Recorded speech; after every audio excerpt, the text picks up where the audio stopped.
Assalamualaikum warahmatullahi wabarakatuh. Waalaikumsalam warahmatullahi wabarakatuh. Ya. Suaranya kedengaran jelas nggak teman-teman? Jelas Kak. Siap.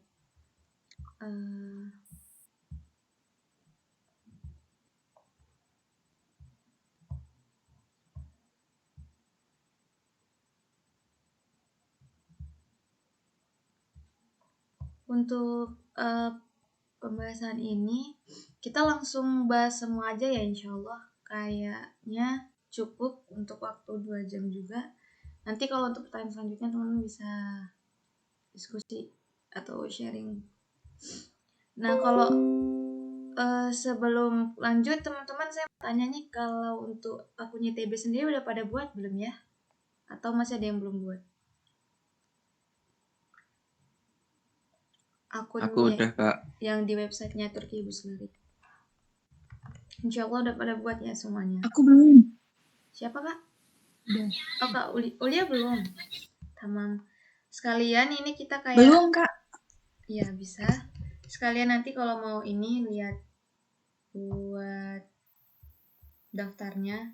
Tadi langsung kita klik website ini, turkiyabusleri.gov.tr ya.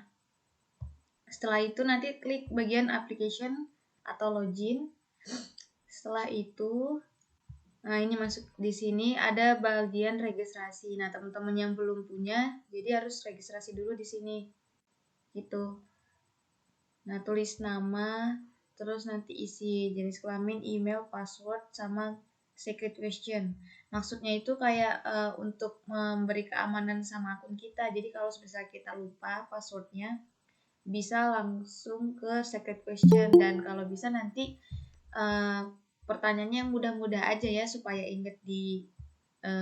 mudah diingat kayak gitu.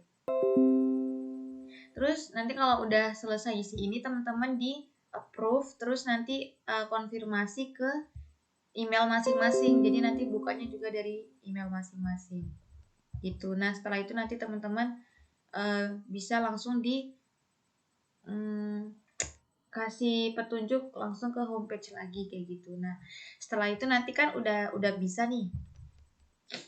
Kalau udah bisa,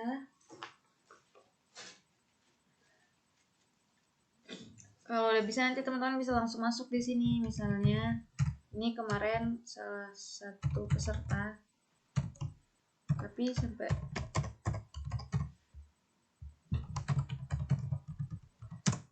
ini sampai pengisiannya, jadi dia bersedia untuk dipinjemin gitu.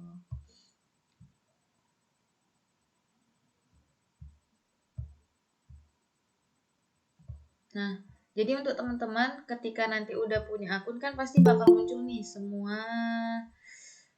menu-menu ini yang harus diisi kayak gitu.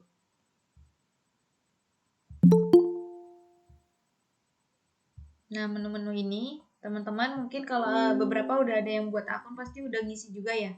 Jadi kita bakal bahas satu persatu, mulai dari personal information teman-teman di sini. Nanti kan tampilannya kayak gini nih.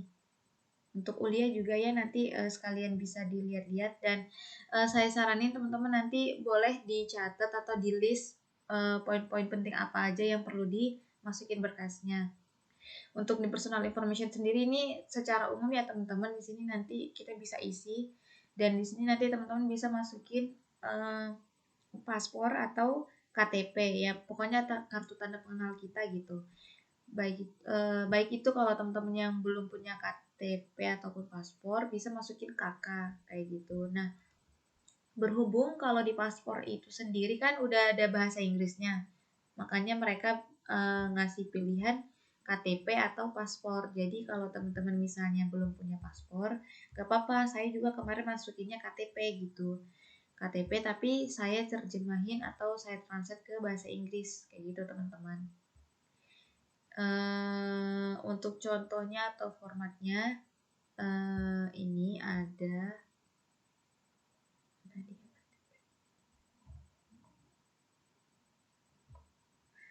kalau teman-teman mau lihat nanti bisa saya kirimin di grup juga. Jadi kenapa harus dalam bahasa Inggris? Sebenarnya nggak harus, cuman sunnah gitu, supaya si tim beasiswanya itu bisa ngebaca eh, aplikasi kita atau berkas-berkas yang kita upload. Kenapa? Kelihatan nggak teman-teman di layar KTP-nya? Nggak kelihatan ya? Terlihat ya. Oh, kelihatan. Nah ini jadi teman-teman nanti bisa edit di Microsoft Word aja. Jadi nggak perlu harus sama kayak KTP. Intinya bisa kebaca aja sama mereka. Kenapa? Kalau misalnya dalam bahasa Indonesia mereka tuh nggak bisa baca, karena harus perlu waktu lagi buat kayak nerjemahin ini gitu. Jadi kan kalau misalnya dalam bahasa Inggris mereka lebih mudah bacanya gitu teman-teman. Karena ini kan beasiswa luar negeri ya. Jadi ya kalau bisa kita pakai bahasa internasional juga gitu. Jadi supaya tim beasiswanya juga mudah kayak baca aplikasi kita. Dan apalagi kalau dalam bahasa Inggris kan semua orang insya Allah bisa tahu ya. Kalau untuk yang beasiswa luar negeri itu jadi lebih gampang lah istilahnya gitu teman-teman. Terus di bagian bawahnya ada nanti bagian hobi, informasi hobi. Ini nanti teman-teman bisa klik edit, isi semua hobi teman-teman, apapun itu isi. Jadi nanti kalau di sini dia pilihannya cuma kayak garis besar gitu doang teman-teman. Jadi nanti di sini kan ada tulisan provide detail information. Jadi dia minta detail atau informasi lebih lengkap tentang hobi teman-teman gitu. Jadi dijelasin juga kayak gitu. Terus kalau untuk bilang cara jelasinnya gimana, di sini nggak ada. Sebentar.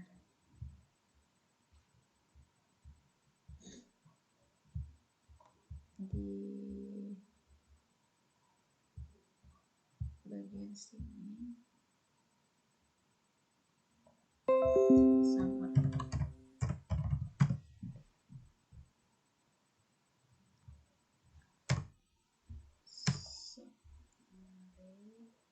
Sebentar ya teman-teman.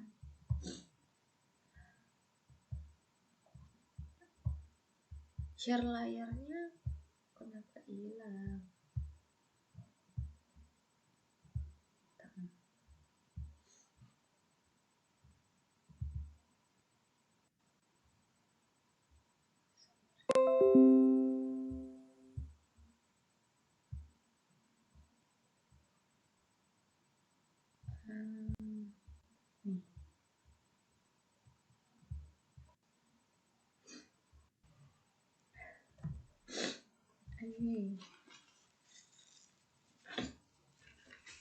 Di bagian ini teman-teman nanti ada informasi ya.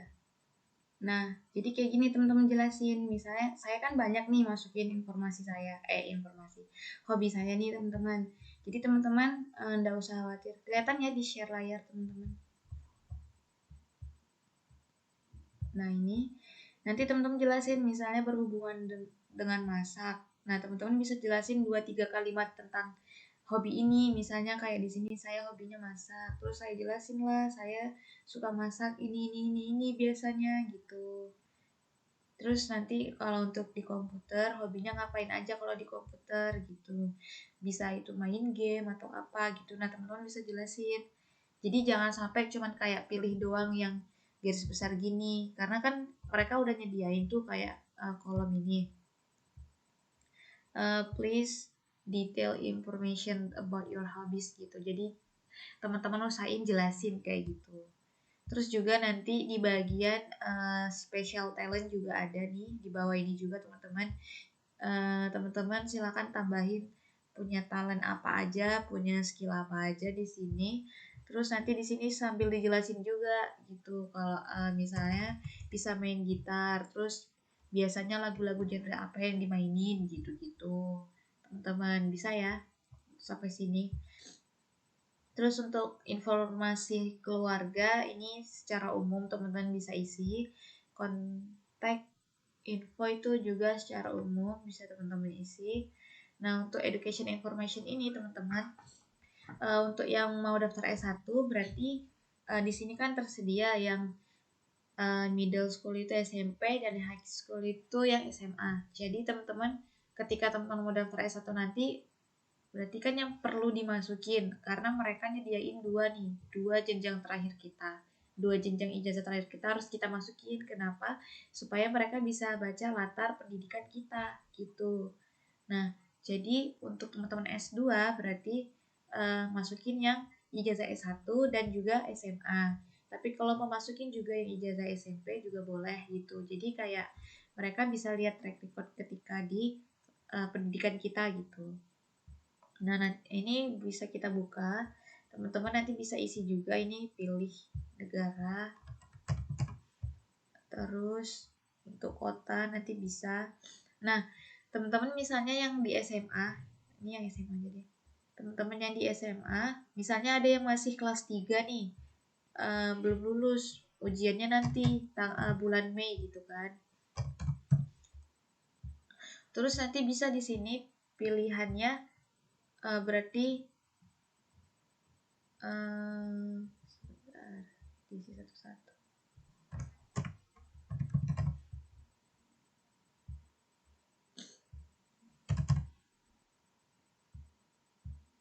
Nah, di sini nanti pilihannya kalau misalnya statusnya kan ada yang udah lulus sama continue masih sekolah gitu. Jadi nanti bulan 5 ini baru dapat ijazahnya atau baru lulus gitu. Berarti teman-teman bisa pilihnya continue. Nah, kalau dia pilihnya continue doang, salah. Kalau dia pilihnya continue berarti yang dimasukin cuman transkrip nilai dari semester 1 sampai semester 5. Jadi nilai doang, ijazah nggak perlu gitu. Yang perlu dimasukin di sini nanti transkripnya berarti ijazah. Bukan ijazah, transkrip nilai rapor 1 sampai 5. Tapi kalau teman-teman di sini kliknya graduate, mereka bakal minta 2, ijazah diploma ini sama transkrip nilai. Di sini dipisah gitu, teman-teman. Nah, tadi teman-teman ada yang japri juga kayak yang harus bahasa Inggris perlu diterjemah, berkas apa aja perlu diterjemahin. Nah, salah satunya ini teman-teman, ijazah terakhir kita, ijazah terakhir doang. Yang kedua terakhir itu SMP. Untuk teman-teman yang S1 mau daftar S1 nanti, itu nggak usah diterjemahin ke surat translator atau yang penerjemah tersumpah. Jadi itu cukup translate sendiri aja. Kayak saya kemarin juga translate sendiri kok gitu. Jadi saya juga kayak manfaatkan fungsi Google ya.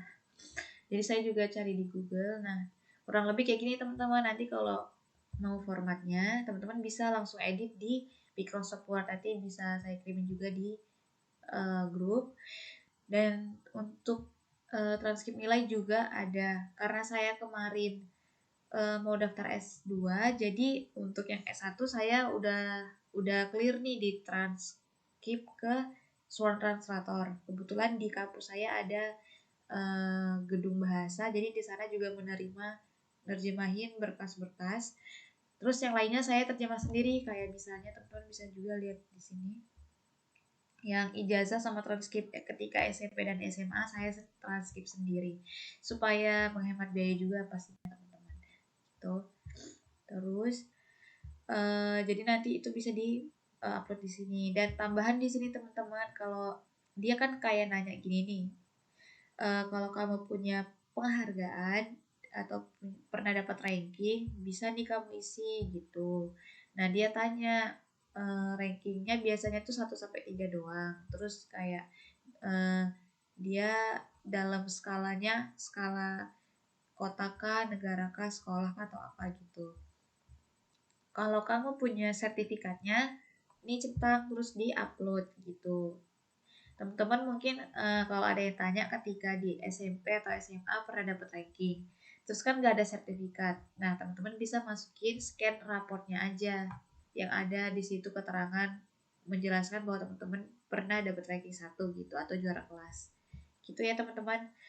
Nah, untuk yang bachelor ini nggak bisa saya klik kayaknya, soalnya ini bukan akun saya juga, dan ini dia kayak harus diupload dulu satu persatu baru di sini bisa kebuka gitu. Jadi nanti kalau untuk yang bachelor ini umumnya sama kayak kita ngisi di SMA gitu teman-teman. Untuk teman-teman yang S1 misalnya belum lulus atau masih semester 8 atau masih skripsi nih atau yang udah sidang tapi ijazah belum keluar, teman-teman bisa pakai surat keterangan lulus. Dan kalau ditanya itu harus ditranslate juga, iya harus ditranslate. Kemarin saya juga SKL ditranslate, transkrip nilai ditranslate gitu. Terus nanti ketika udah semisal kita udah jadi wardi nih, kan kemarin kita masih pakai SKL tapi harus ditranslate lagi ijazahnya gitu yang di sound translator, karena nanti ketika dicap dilegalisasi oleh Kementerian Hukum dan HAM, kalau misalnya kita nggak di sound translator bakal nggak diterima gitu, soalnya kan fungsinya itu untuk menyetarakan ijazah kita di luar negeri kayak gitu supaya setara aja gitu. Terus sampai nanti kalau mau ada pertanyaan lebih lanjut di sesi pertanyaan aja ya teman-teman. Untuk language details, teman-teman ini bisa masukin apapun bahasa yang pernah teman-teman pelajari atau yang menurut teman-teman punya skill bahasa apapun itu bisa dimasukin kayak gitu. Nah, FYI ini teman-teman, di sini tuh ada kayak bahasa daerah, beberapa bahasa daerah Indonesia yang terdetek oleh YTB, misalnya bahasa Jawa, bahasa Melayu, dan bahasa Sunda. Jadi kalau teman-teman misalnya menguasai salah satu bahasa daerah kita ini atau tiga-tiganya menguasai, teman-teman bisa masukin kayak gitu di sini. Jadi kayak yang punya akun ini sendiri dia bisa bahasa Jawa, bisa bahasa Melayu. Jadi dia tetap masukin. Nah, teman-teman misalnya ada yang bisa bahasa Sunda, masukin aja nih bahasa Sunda gitu. Pilihannya ada. Terus save. Gitu teman-teman. Terus kalau misalnya ada yang tanya untuk Kak, mereka ada minta apa namanya sertifikat TOEFL gak gitu? Enggak, sama sekali mereka enggak minta, kecuali nanti di bagian my application mereka tuh kayak beberapa universitas bakal minta karena sesuai jurusannya, tapi pada umumnya mereka enggak minta kebanyakan, kecuali kayak misalnya hubungan internasional jurusan itu kayaknya diminta gitu. Terus kayak bahasa Inggris atau bahasa Arab tuh kayaknya mereka minta sertifikat bahasa Arab atau bahasa Inggris kayak gitu. Terus ini kalau teman-teman misalnya tadi kalau punya sertifikatnya teman-teman cetang, terus teman-teman masukin. Jadi ini nggak wajib, nggak perlu. Kalau punya boleh dimasukin, kalau nggak punya nggak apa-apa. Jadi nggak usah terlalu khawatir teman-teman. Kayak tadi juga nggak apa-apa seperti yang tadi saya buat dicetak kayak gini itu nggak apa-apa. Karena mereka nggak minta sertifikat pada umumnya. Tapi kalau teman-teman mau masukin kayak gitu. Nah, selanjutnya ini ya di bagian work experience ya teman-teman. Terus di work experience ini teman-teman bisa masukin kalau yang punya pengalaman kerja.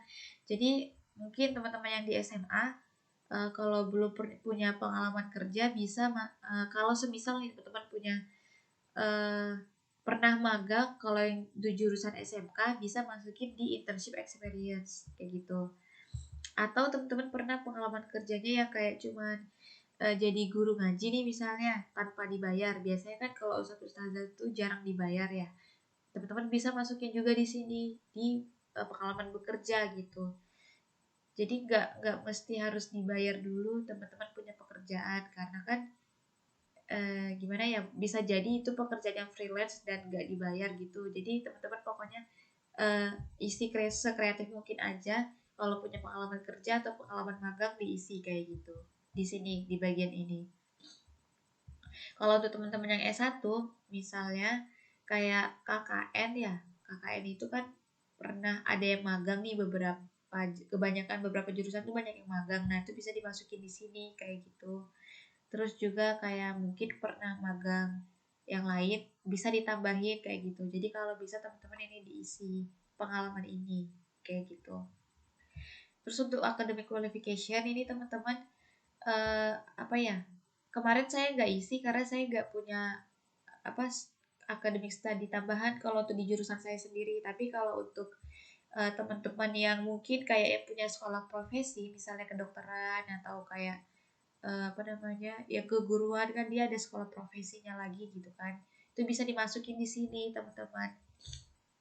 Atau ini kan ada bagiannya juga, jadi kalau teman-teman punya tambahan itu bisa dimasukin. Tapi kalau saya pribadi kemarin saya nggak punya, jadi saya nggak masukin gitu. Nggak masalah kalau nggak dimasukin juga gitu. Nah, terus ini salah satu yang penting juga teman-teman. Jadi di social activities ini kan lumayan banyak nih, kayak bagian-bagian yang perlu kita upload. Jadi sama apa namanya di social activities ini nanti kalau kita buka teman-teman bakal kelihatan ini ada bagian award, project, certificate, sama scholarship. Jadi teman-teman nanti mungkin bisa mengkategorikan sendiri sebelum nanti teman-teman isi ini, kalau bisa seluruh sertifikat yang pernah teman-teman dapetin itu dikumpulin. Misalnya yang mau daftar S2 berarti selama kita S1 dikumpulin semuanya sertifikatnya. Nah, terus nanti teman-teman bisa kategoriin ini bagian yang award, ini bagian sertifikat kayak gitu. Jadi kalau untuk award sendiri itu teman-teman bisa masukin yang sertifikat penghargaan atau yang kejuaraan lah kayak gitu.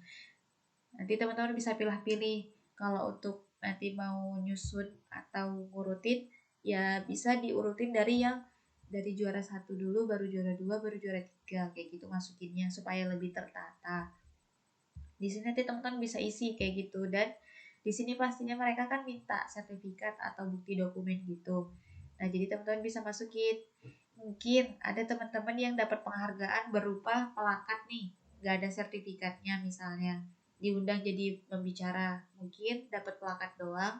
Teman-teman bisa masukin foto plakatnya kayak gitu. Jadi plakatnya kita difoto, terus dijadiin PDF, dimasukin di sini gitu. Terus jangan lupa juga di bagian deskripsi ini teman-teman, mereka minta please describe about your certificate gitu. Jadi kayak coba kamu jelasin ini tuh kamu wordnya apa gitu. Jadi teman-teman kayak tadi saya katakan dijelasin 2-3 kalimat kayak gitu. Coba ini kita buka lagi yang di summary.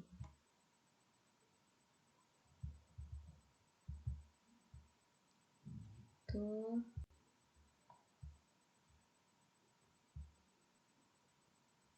Ya. Nah ini.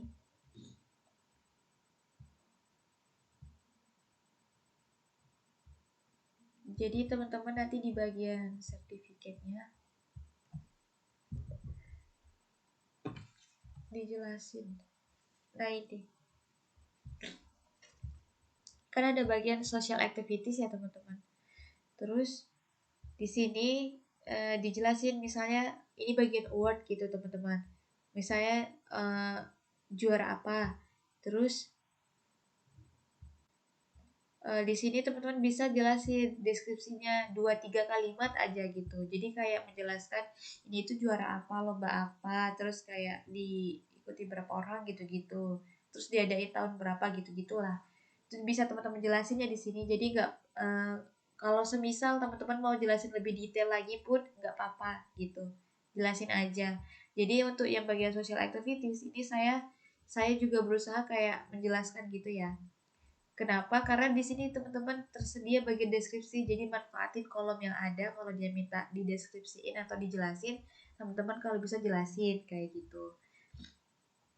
Terus juga di bagian project ini, teman-teman nanti bisa masukin kayak berupa project, misalnya teman-teman di SMA mungkin pernah buat kayak project karya ilmiah, robotik atau segala macam tuh bisa dimasukin di sini juga gitu. Terus jangan lupa juga di bagian deskripsi dijelasin kayak gitu.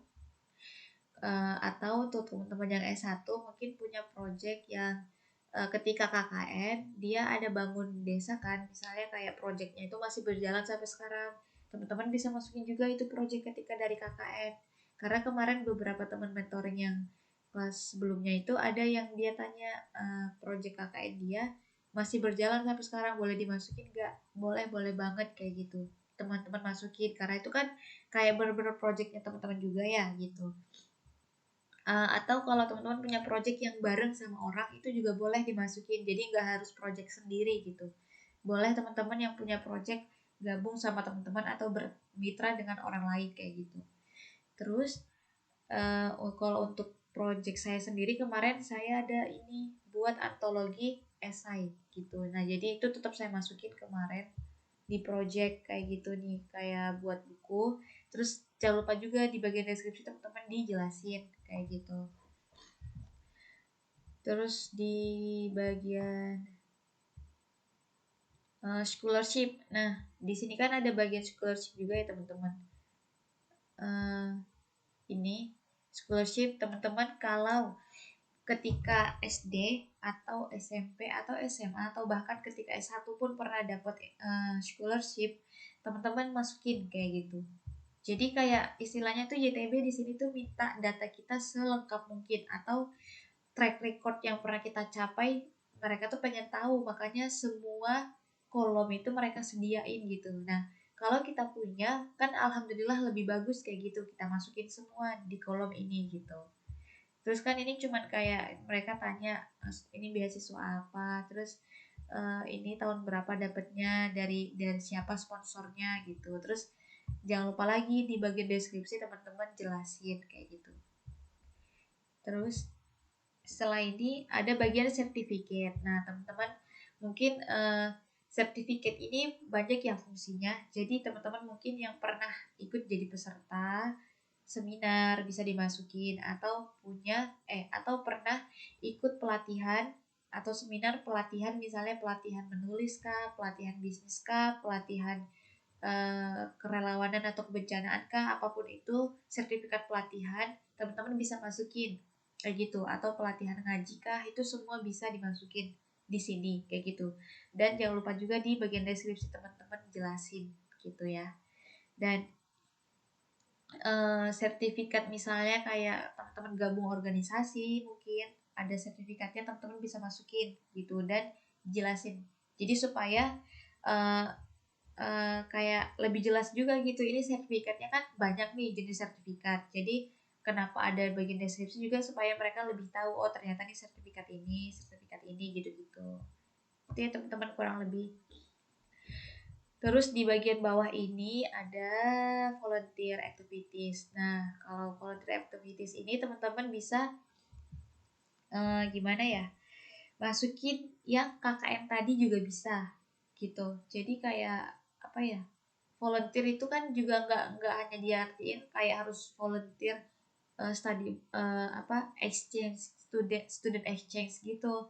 Jadi bisa juga kayak teman-teman misalnya dalam sebuah organisasi pernah ngadain bakti sosial yang sekiranya 3 hari 3 malam gitu tuh, teman-teman juga udah termasuk volunteer, karena saya kayaknya kemarin juga buat saya masukin kayak gitu. Jadi kayak bakti sosial saya masukin di volunteer. Terus di ini dijelasin nggak ya? Ya, nih dijelasin kan ada bagian description, teman-teman jelasin. Jadi teman-teman itu ikut volunteer apa gitu, dari institusi mana, terus ngapain aja di sana kayak gitu. Bisa dijelasin, misalnya kayak eh, apalah kegiatan volunteer di sana, atau yang pernah ikut kegiatan volunteer kebencanaan juga bisa dijelasin di situ. Terus juga kayak mungkin punya pengalaman volunteer ke luar negeri atau student exchange juga bisa pastinya dimasukin di sini gitu. Jadi pokoknya teman-teman di sini banyak kolom-kolom yang disediain mereka, kalau bisa diisi kayak gitu. Dan teman-teman jangan khawatir dan jangan bingung juga kalau untuk terkait ngisinya di mana, teman-teman bisa isi sekreatif mungkin gitu. Jadi oh ya, penting juga ini teman-teman, kayak banyak yang tanya kalau misalnya punya sertifikat yang enggak sesuai dengan jurusan kita, itu dimasukin atau enggak gitu. Nah, dimasukin aja kayak gitu, karena saya sendiri juga saya masukin gitu. Misalnya teman-teman, saya pernah nih kerja di uh, jurnalis, saya kan jurusan tafsir, saya bekerja sebagai jurnalis atau reporter gitu kan, kayak nggak sejalan dengan jurusan saya kan, tapi tetap saya masukin kayak gitu. Jadi nggak usah khawatir, kalau nggak sesuai dengan jurusan tetap boleh dimasukin kayak gitu teman-teman. Terus untuk bagian Turki experience ini teman-teman bisa isi pada umumnya juga. Terus sudah habis itu, ketika teman-teman udah selesai isi ini, baru teman-teman bisa klik homepage yang di sini untuk apply berkas. Nah, kalau teman-teman udah klik ini, teman-teman masih bisa kok back untuk perbaharui data-data di sini. Mungkin ada yang kurang, bisa ditambahin. Tapi teman-teman nggak bisa lanjut kalau di apa namanya, ijazah teman-teman belum diupload. Misalnya ini untuk teman-teman yang S1, kalau mau apply dia bakal nggak bisa gitu, karena dia harus isi dulu informasi sekolahnya gitu. Ini begitu juga teman-teman yang S2 atau S3, dia nggak bakal bisa lanjut ke sini. Kenapa? Di sini itu yang cukup penting juga berkas-berkas yang harus kita upload, seperti surat rekomendasi, LOI, proposal tesis, dan juga pemilihan 12 kampus dan 12 jurusan itu. Pemilihan jurusan dan 12 kampus kayak gitu. Gitu teman-teman. Ini untuk terkait akun YTB. Nah, sekarang kita bakal bahas ke surat rekomendasi. Teman-teman kelihatan nggak di layar? Surat rekomendasinya.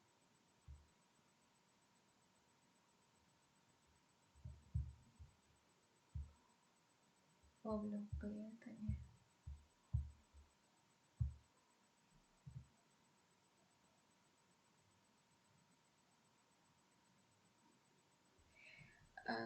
Seperti yang saya bilang tadi.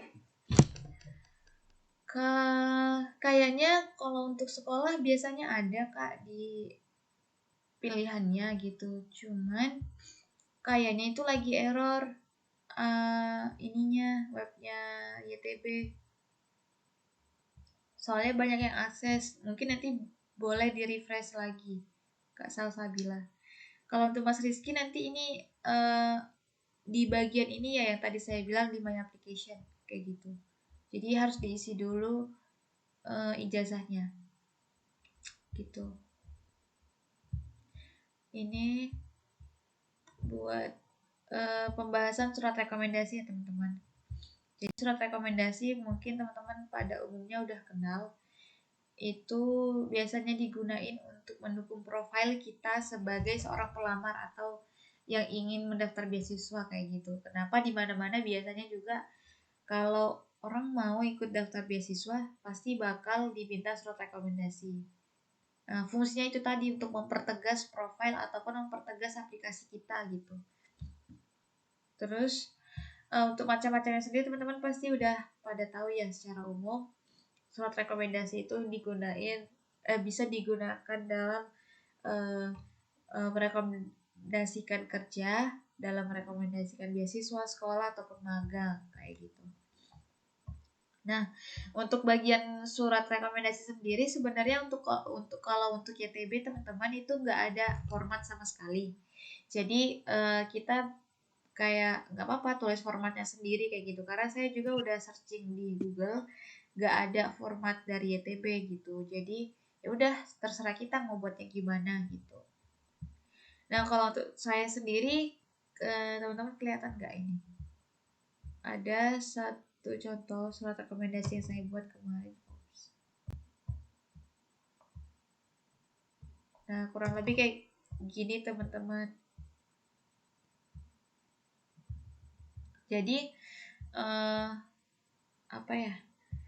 Oh ya, kita bahas terkait isinya dulu. Isi dari surat rekomendasi sendiri teman-teman mungkin masih ada yang bingung. Di sini teman-teman pastinya surat rekomendasi itu bakal jelasin pertama tentang hubungan kita dan orang yang memberikan rekomendasi gitu. Antara si perekomender dan orang yang mau diberikan rekomendasi. Jadi kayak misalnya yang siapa aja ya nih yang biasanya ngerekomendasiin. Ya kalau kita di dalam bidang beasiswa berarti orang-orang yang berkecimpung di dunia akademis, atau juga teman-teman mungkin yang udah lulus dan sekarang bekerja bisa juga minta surat rekomendasi dari atasan. Tapi kalau saran saya juga jangan lupa minta salah satu dosen atau guru di sekolah gitu untuk merekomendasikan. Karena kan teman-teman ini juga buat kebutuhannya beasiswa ya, pendidikan. Jadi kalau bisa ada yang salah satu yang merekomendasikan di dunia akademisi atau pendidikan gitu. Terus juga di dalamnya pasti bakal jelasin tentang kontribusi teman-teman kepada instansi. Misalnya kayak dia si perekomendasi biasanya bakal tahu sih kayak track recordnya kita apa aja, terus karakter kita gimana, karena kan dia udah kenal sama kita gitu. Jadi untuk mengisi surat rekomendasi secara umum dia udah tahu dong, pasti bakal jelasin yang baik-baiknya untuk kita gitu. Terus juga sebelum ditulis surat rekomendasi untuk kita, biasanya orang yang merekomendasikan bakal tanya sama kita kayak kesibukan sekarang kesibukan kamu apa gitu. Terus kayak kamu pernah ikut apa aja, pernah ikut organisasi apa aja, pernah ikut lomba apa aja gitu. Jadi itu kayak untuk memperkuat atau mempertegas profil kita gitu. Dan juga pastinya si pemberi rekomendasi bakal ngenalin potensi-potensi diri teman-teman gitu. Dan juga jelasin kenapa merekomendasikan teman-teman dan kayak yakin bahwa teman-teman tuh layak jadi worthy kayak gitu. Nah, ini kalau langsung ke contohnya teman-teman bisa lihat juga. Bentar.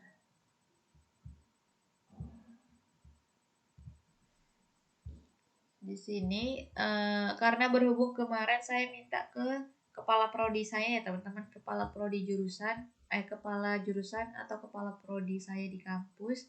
Jadi ini ada kop suratnya, berarti kan beliau menjabat sebagai ketua jurusan di kampus saya. Jadi ada kop suratnya di sini. Terus dari judul surat, dan jangan lupa teman-teman tulis ya di sini ditujukan kepada siapanya, ditulis supaya terlihat bagus lah, formal juga, karena kan gak mungkin kalau kita nulis surat gak ada yang ditujukan kepada siapanya gitu. Nah, untuk terkait sendiri isi suratnya itu sendiri teman-teman bisa baca juga, nanti saya kirim juga contohnya di grup. Teman-teman ini bisa lihat seperti yang saya jelaskan tadi, dia pasti bakal kenalin diri hubungan antara kita dan dia gitu.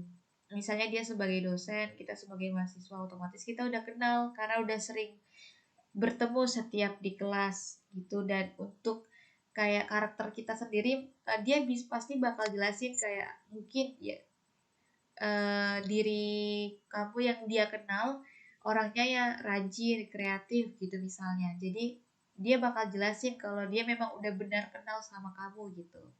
Terus juga yang tadi saya bilang, kalau saya juga kemarin ketika minta surat rekomendasi, beliau tanya kesibukan saya apa sekarang. Terus kan kayak beliau juga tahu kalau saya sering nulis. Terus mungkin teman-teman juga bisa jelasin itu kayak pokoknya yang kegiatan atau aktivitas teman-teman itu dijelasin aja ke beliau. Atau kalau perlu teman-teman bisa bawa CV-nya teman-teman sama beberapa sertifikat penting yang mungkin bisa dikasih informasi ke beliau supaya bisa ditulis dalam surat rekomendasinya untuk teman-teman kayak gitu. Terus di bagian sini teman-teman, di bagian bawah penutupan surat teman-teman bisa lihat bagian ini, beliau yang yakin kalau kita bisa melanjutkan studi atau mungkin keterima atau cocok jadi worthy-nya gitu di sini. Kalau bisa kayak kalimat-kalimat seperti ini tuh harus ada gitu teman-teman. Dan juga nanti ketika setelah ditanda tangan ada nama beliau beserta titelnya. Jangan lupa tambahin nomor HP dan juga email ya teman-teman. Karena YTB sendiri nanti bakal minta ini kayak gitu. Kurang lebih mereka bakal minta di bagian my application itu tadi ketika kita udah apply. Gitu teman-teman. Terus ada kalau untuk LOI sendiri, LOI teman-teman ini bisa saya buka langsung aja deh contohnya. Sama apa ya tadi?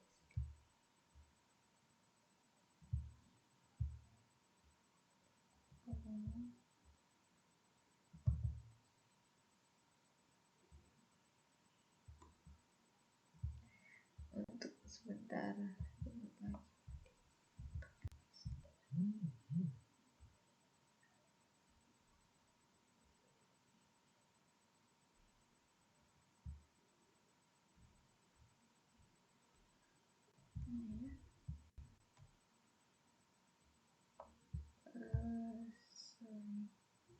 Oh, CV dulu aja deh. Ini CV-nya.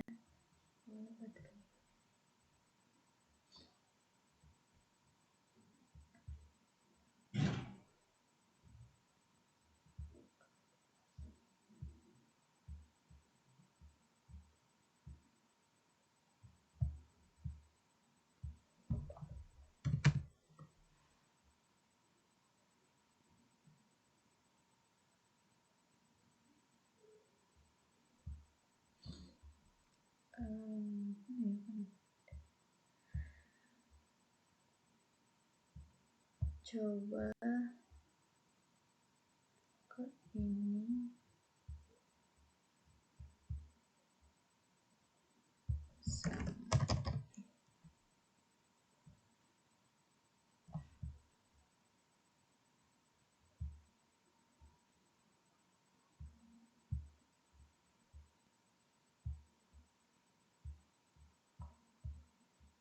Satu lagi. Sebentar ya teman-teman, mau saya buka dulu. Nggak bisa dia dibuka.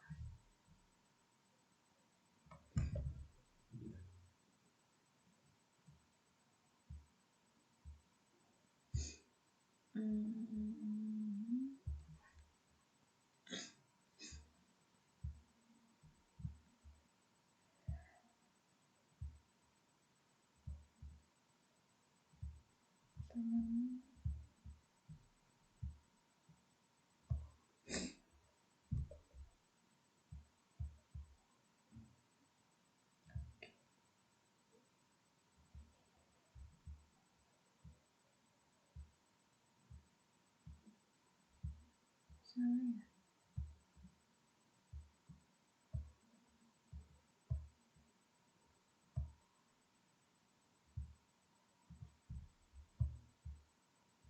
Nah ini.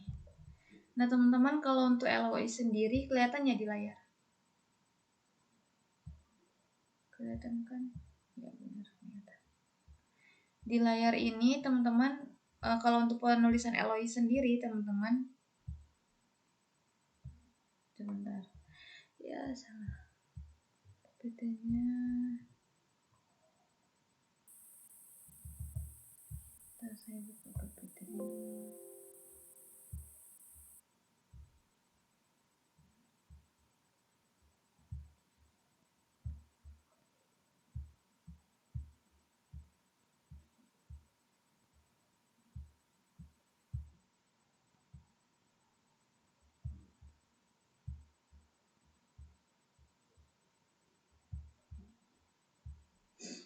Nah, kalau ini motivation letter kelihatan ya teman-teman. Di sini kalau untuk motivation letter sendiri, teman-teman bisa isi beberapa hal ini. Kayak gitu. Kelihatan ya PPT-nya teman-teman? Kelihatan. Dan ini kelihatan nggak? Di sini teman-teman bisa cerita tentang dirinya teman-teman gitu untuk motivation letter sendiri. Dan kalau sebelum itu kan kemarin saya juga sempat searching ya teman-teman. Ini kayak saya udah searching ke gimana? Saya udah searching beberapa LOI-nya teman-teman yang ada di Google yang mereka masukin ya. Puluhan motivation letter orang mungkin udah saya bacain, dan kayak saya tuh hanya beberapa, satu atau dua yang nemu kayak dia menceritakan tentang ada yang menceritakan tentang planning masa depan gitu. Jadi kalau bisa teman-teman di motivation letter itu juga kayak tulis sebagus mungkin, seindah mungkin. Seindah mungkinnya itu kayak teman-teman kayak branding diri teman-teman gitulah gitu. Jadi karena kebanyakan orang yang nulis surat esai diri itu atau motivation letter itu mereka kayak banyak menceritakan tentang jurusannya gitu. Misalnya teman-teman mau ambil jurusan ini, terus kayak dijelasin sama dia kayak jurusan ini tuh ini di Turki ini gitu. Jadi kayak dia malah menjelaskan tentang jurusannya panjang lebar, padahal kan untuk motivation letter sendiri itu kita sebaiknya menjelaskan tentang diri kita panjang lebarnya gitu, bukan tentang jurusan kita. Kalaupun kita bisa jelasin tentang jurusan kita, tetapi nggak usah terlalu panjang lebar gitu. Tapi yang dipanjang lebarin tentang diri kita, track record kita, prestasi-prestasi kita, kegiatan-kegiatan kita selama kuliah dan selama sekolah kayak gitu. Itu dijelasin di sini. Bahkan untuk planning atau rencana masa depan teman-teman juga bisa dijelasin di sini kayak gitu. Jadi kalau bisa sebaik mungkin. Sebentar ya teman-teman, saya cas soalnya lowbat.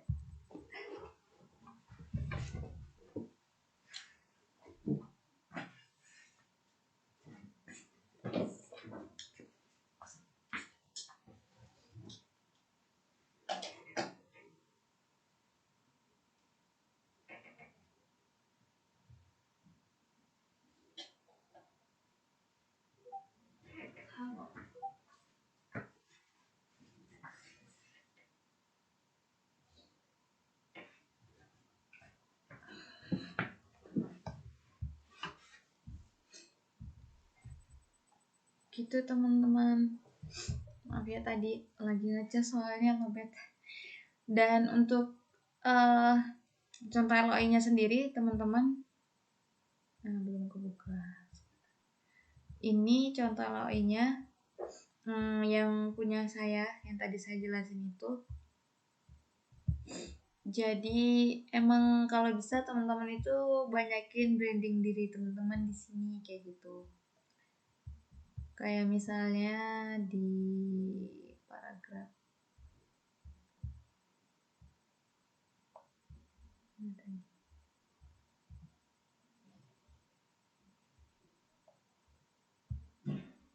ini kelihatan nggak teman-teman LOI-nya? Nah di bagian jadi di bagian ini nanti teman-teman nggak ada format ya, pokoknya nggak ada bentukan gitu. Jadi nanti kalaupun teman-teman udah buat LOI bakal diupload cuman jadi satu paragraf gitu. Jadi sebelum teman-teman upload itu, tapi kalau bisa teman-teman susun dulu di sini gitu, terkait apa aja yang mau teman-teman ceritain. Nah kalau saya sendiri kemarin kan karena udah searching punya orang saya bacain juga yang menurut saya terbaik itu kayak berarti kan di motivation letter itu kita harus jelasin mengenalkan tentang diri kita gitu. Jadi tentang diri kita semua dijelasin, karakter kita, kelebihan kita, prestasi kita semua dikasih tahu di motivation letter ini. Dan juga yang tadi yang penting planning atau masa depan kita gitu. Kayak minat dan bakat kita juga bisa kan dimasukin karena itu merupakan kegiatan dan track record yang pernah kita capai gitu. Nah, untuk di paragraf 1 ini saya cuma sedikit kayak menjelaskan tentang jurusan yang saya ambil kan gitu. Selebihnya teman-teman bisa jelasin kayak ya teman-teman misalnya ikut kegiatan ini, terus yang teman-teman dapetin apa dari kegiatan ini gitu, terus kayak teman-teman gabung organisasi ini, ikut volunteer ini, terus yang teman-teman dapat apa dari ini gitu. Nah seperti tadi juga kalau teman-teman punya project itu bisa dijelasin juga di sini projectnya apa kayak gitu sama siapa, pokoknya kayak gitulah teman-teman buat sekreatif mungkin gitu. Yang intinya tadi saya jelasin ya, saya sarankan banyak perkenalkan tentang diri teman-teman, branding diri teman-teman di sini kayak gitu. Baru nanti di bagian akhir ini teman-teman bisa jelasin kenapa milih kuliah di Turki, terus kayak planning kedepannya setelah lulus dari beasiswa ini apa kayak gitu. Tuh teman-teman jelasin kayak gitu. Gitu teman-teman. Untuk LOI sendiri.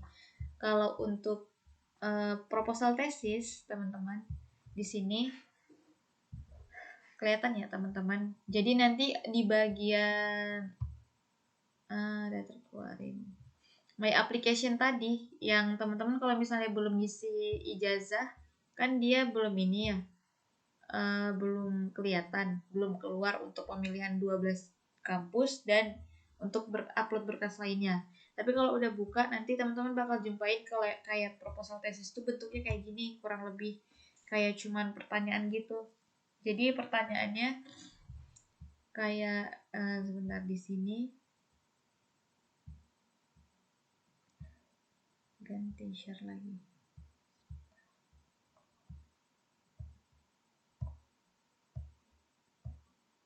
Contohnya di punya saya kemarin, ini ada teman-teman bagian, kalau teman-teman yang S2 ya,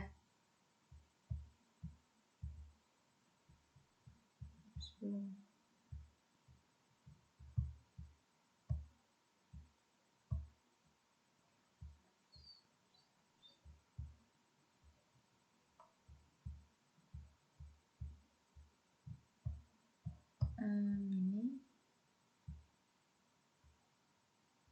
Nah, kelihatan kan ini di sini. Nah, ini dia bagian LOI. Tadi yang LOI yang saya jelaskan tadi teman-teman, di sini dia tempatnya. Nanti tinggal di copy aja jadi satu paragraf di sini tadi. Terus bawahnya ini teman-teman ada kan tulisan warna merah in this section. Nah, itu teman-teman kalau nggak salah mereka kayak minta jelasin kenapa kamu milih Turki dan milih beasiswa ini untuk melanjutkan studi teman-teman, kayak gitu. Terus di bawahnya lagi baru ada proposal tesis. Nah, proposal tesisnya itu nggak seperti yang teman-teman bayangin, kayak nggak ada format sama sekali. Jadi di sini tuh dia kayak berupa pertanyaan doang. Misalnya kayak subject of study, berarti kan judulnya teman-teman itu apa? Judul tesis yang akan teman-teman bahas gitu. Terus juga yang working title itu kayak secara umum teman-teman mau bahas apa dari judulnya ini gitu, kayak garis besarnya lah atau latar belakangnya gitu. Terus selebihnya juga sama teman-teman, kayak tanya analisis problemnya gimana kayak gitu, teori yang mau teman-teman gunain apa gitu. Terus kayak yang di keempat ini research method gitu, kayak dalam penelitian ini teman-teman mau research menggunakan metode apa gitu-gitu lah. Nah, jadi berupa pertanyaan-pertanyaan gini doang teman-teman kalau untuk yang tesis gitu. Jadi nggak perlu khawatir yang kayak harus ada format seperti apa gitu-gitu.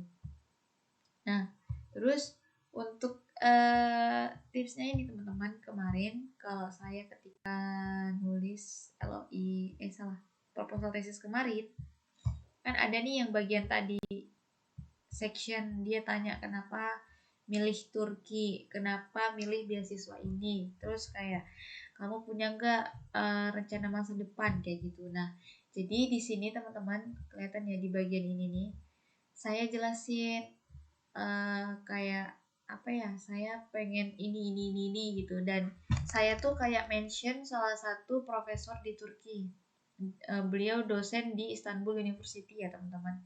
Jadi kemarin karena pembahasan saya tentang ini, tentang apa namanya, tafsir Al-Quran ini, padahal kan di judul tesis saya nggak ada bahas sama sekali tentang Turki-Turkinya gitu. Malahan di sini kayak saya bahas tentang tafsir Al-Azhar, tafsirnya Buya Hamka, tafsirnya Mufasir Indonesia gitu. Jadi nggak ada sama sekali menyentuh kayak yang berbau Turki, tapi saya sentuhnya di bagian ini tadi yang kayak future plans-nya saya. Kenapa? Karena saya mau nanti penelitian saya bisa uh, menggunakan salah satu teori atau pendekatan yang dipakai oleh Profesor Kerem Bulade gitu. Jadi di sini beliau kayak beliau kan udah dosen nih di Istanbul, udah profesor juga. Terus saya kemarin sempet kan cari jurnal-jurnal yang cari referensi untuk tesis saya kemarin yang di judul saya ini. Terus saya ketemu salah satu jurnal. Nah, beliau nulis dalam bahasa Inggris kan, jadi saya kepoin si beliau ini, si profesor ini. Jadi saya kepoin sampai beliau ketika saya ketik namanya di Google juga udah muncul sih teman-teman, karena dia udah mungkin terkenal ya karena profesor. Muncul biodatanya juga, jadi saya baca semua. Beberapa jurnalnya saya buka, bukunya juga saya baca, tapi nggak baca sampai habis, cuman lihat-lihat buku-bukunya aja, dan itu saya masukin ke dalam salah satu teori penelitian saya gitu. Jadi supaya kita punya sisi atau celah untuk bisa mengunggulkan tesis kita gitu.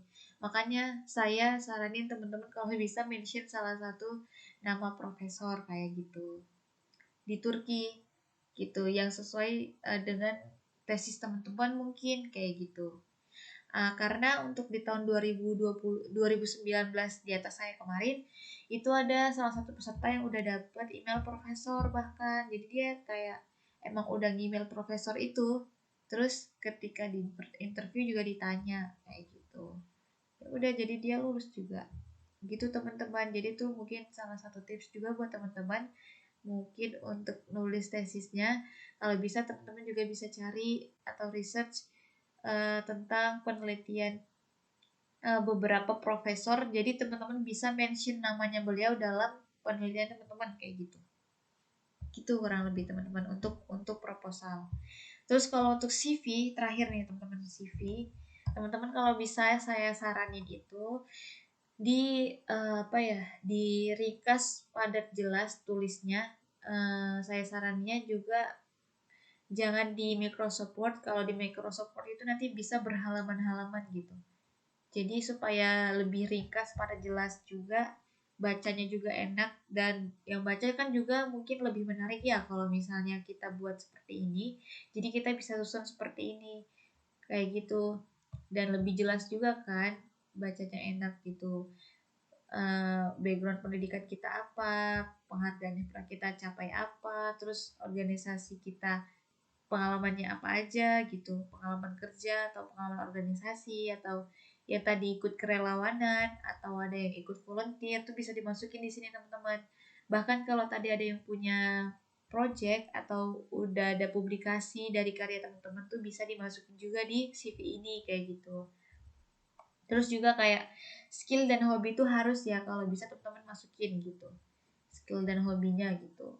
Dan untuk skill bahasa bisa dimasukin karena kan kayak tadi di formnya atau di akunnya YTB di websitenya itu mereka kan minta minta beberapa hal ini. Jadi kayak saya tuh mikirnya mending kita buat CV kayak gini supaya kayak istilahnya ini ringkasan dari berkas-berkas yang kita upload meskipun yang udah kita upload itu udah ada sih semua gitu. Gitu teman-teman. Jadi nanti kalau bisa CV-nya dibuat kayak gini, satu halaman aja, singkat padat jelas. Kalau ini saya saranin buatnya di Canva karena saya sendiri juga buatnya di Canva dan teman-teman mungkin gak asing ya dengan aplikasi Canva juga, gitu. Ini aplikasinya, teman-teman. Gitu teman-teman untuk CV. Sampai sini teman-teman saya cukupkan. Kalau teman-teman ada yang mau bertanya silahkan bertanya ya teman-teman. Kalau mau tanya teman-teman langsung aja di ini, langsung ngomong ya di sini. Nggak perlu dari room chat. Mungkin tadi yang di room chat pas waktu pembahasan doang. Saya jawab satu-satu ya ini. Kalau tadi sekolah yang nggak bisa diselect mungkin bisa di refresh lagi ya Kak Salsabila. Kalau yang Mas Rizky tadi pemilihan kampus itu di ini di bagian my application kita harus udah isi dulu yang tadi yang di bagian kiri tadi kolom yang banyak itu atau minimal kita udah upload ijazah kita yang terakhir. Jadi mereka bisa membuka atau menyesuaikan jurusan yang menyediakan pilihan jurusan yang bisa kakak ambil karena di ijazah sendiri kan mereka udah ngebaca nih, udah otomatis tersistem gitu pilihan jurusan yang bisa kita ambil kayak gitu. Terus saya kan belum bikin akun YTB untuk isi nama bagian name middle name. Nama saya ada 4 kata gimana? Berarti 2 kata terakhir bisa ditaruh di akhirnya di surname Kak Rausan atau di bagian name-nya bisa 2 kata di Rausan Fikri kayak gitu. Kalau Bang Afid pemberi rekomendasi masih berapa orang? Oh ya ini teman-teman penting juga ditanyain Bang Afid. Jadi untuk rekomendasi YTB sendiri minimal kita harus minta 2. Jadi kita harus upload 2 minimal 2 surat rekomendasi. Tapi kalau uploadnya 3 itu boleh. Kemarin saya juga uploadnya 3 kok. Jadi minimal 2 kita upload surat rekomendasi kayak gitu. 2 surat. Dari siapa aja itu bebas ya teman-teman. Baik itu dari tempat kita kerja, atau kita di kampus, atau dari sekolah, atau dari guru, kepala sekolah, mungkin teman-teman yang di SMA itu boleh kayak gitu, atau bahkan dari pembina organisasi atau pembina eskul ya teman-teman di sekolah gitu, itu boleh. Terus dan ini satu lagi, kalau bisa dia yang punya posisi atau jabatan juga, tapi itu nomor 2 sih. Yang nomor satunya paling penting teman-teman harus kenal gitu, kalau bisa dekat, daripada teman-teman mengutamakan jabatan, misalnya minta ke rektor atau kepala sekolah, tapi kepala sekolahnya sendiri nggak kenal sama teman-teman, kayak nggak tahu teman-teman tuh pernah ikut apa aja tuh nggak tahu. Ya udah, daripada nggak tahu dan si kepala sekolah juga bingung mau nulis apa, mending sama guru yang udah kenal sama kita kayak gitu, atau sama dosen yang udah kenal sama kita kayak gitu. Kak Iskandar, PPT-nya nanti di-share, boleh kan nanti saya share di grup PPT-nya. Terus surat rekomendasi yang buat kita, atau surat rekomendasi yang buat kita atau yang diminta rekomendasi. Nah, kalau biasanya teman-teman, kalau surat rekomendasi itu si ini yang kita minta yang buat. Tapi berhubung saya sendiri kemarin waktu minta surat rekomendasi, kan beliau tanya nih, mintanya rekomendasi itu apa. Saya bilang untuk beasiswa kemana gitu. Saya bilang beasiswa ke Turki. Terus beliau tanya, berarti harus dalam bahasa Inggris? Iya Pak, kalau bisa, saya bilang gitu. Terus beliau bilang, ya udah nanti jenengan aja yang translate, saya kasih bahasa Indonesianya kayak gitu. Jadi nanti tetap beliau yang buat, kayak drive-nya itu dari beliau semua, tapi yang nulis dalam bahasa Inggris itu saya kayak gitu, teman-teman. Tapi kalau teman-teman mungkin ada beberapa yang udah langsung ditulis oleh oleh beliau, oleh bapak itu atau ibu itu yang nulis rekomendasi untuk teman-teman, itu boleh kayak gitu. Nah, ini juga salah satunya file yang kalau bisa dalam bahasa Inggris teman-teman buat surat rekomendasinya kayak gitu. Kayak tadi contoh-contoh yang saya buka ya, kayak tadi CV juga ada, kalau bisa teman-teman tulis dalam bahasa Inggris. Terus juga kayak proposal tesis, otomatis ya teman-teman S2 dan S3 tuh harus dalam bahasa Inggris. Terus juga kayak LOI atau motivation letter tadi, kalau bisa dalam bahasa Inggris kayak gitu. Dan bahasa Inggrisnya juga nggak perlu terlalu apa ya teman, bagus gitu teman-teman, nggak perlu, cukup ya bahasa Inggrisnya kita yang pelajar aja, nggak usah yang native gitu ya teman-teman untuk surat rekomendasi. Terus tesis itu misal kita udah keterima bisa digantikan, nggak harus pakai iya benar, tesis kita boleh diganti nanti kalau semisal kita udah keterima nih, terus kan kita kuliah 2 tahun, terus ketika tesis boleh diganti gitu, nggak harus sama seperti kita pendaftaran. Terus untuk KMI, cari jurnal dari asal Turki kayak mana? Kalau ini teman-teman KMI, kemarin saya nggak cari jurnal Turki, jadi saya kayak cari pembahasan saya kemarin tentang ini, tentang judul saya. Jadi saya baca beberapa jurnal dan ketemu nih nama beliau di salah satu jurnal. Jadi saya baca jurnal, terus yang nulis beliau ini, dan saya kan lihat beliau dari Istanbul University. Jadi langsung saya copy namanya, saya taruh di Google, terus muncul deh profilnya beliau.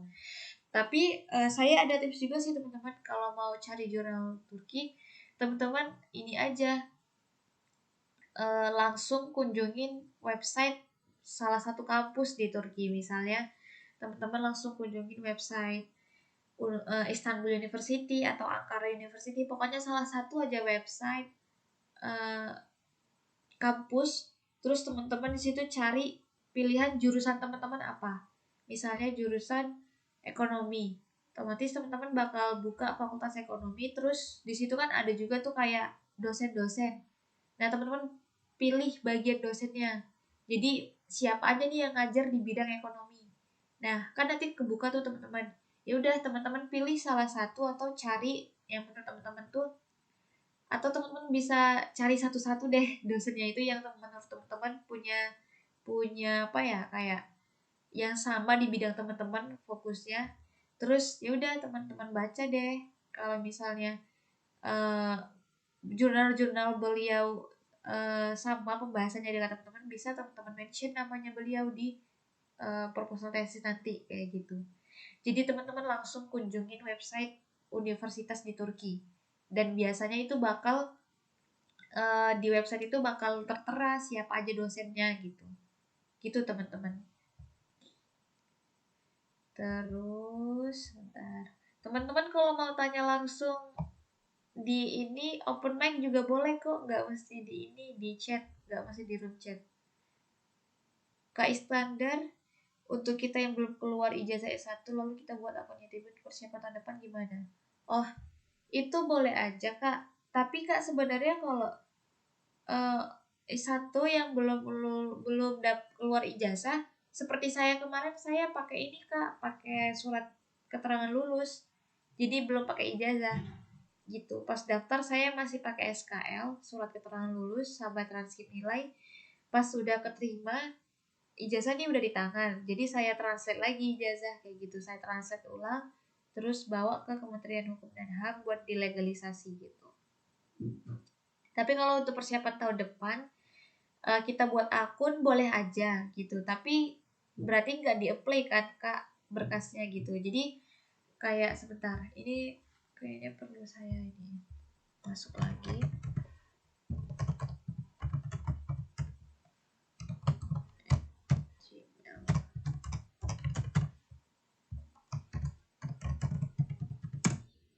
Jadi kalau teman-teman mungkin ada yang mau daftar di tahun depan, ini teman-teman bisa sih isi aja di sini, diisi dulu, atau mungkin ada yang mau nggak diisi juga nggak apa-apa, cukup buat akun aja nggak apa-apa juga.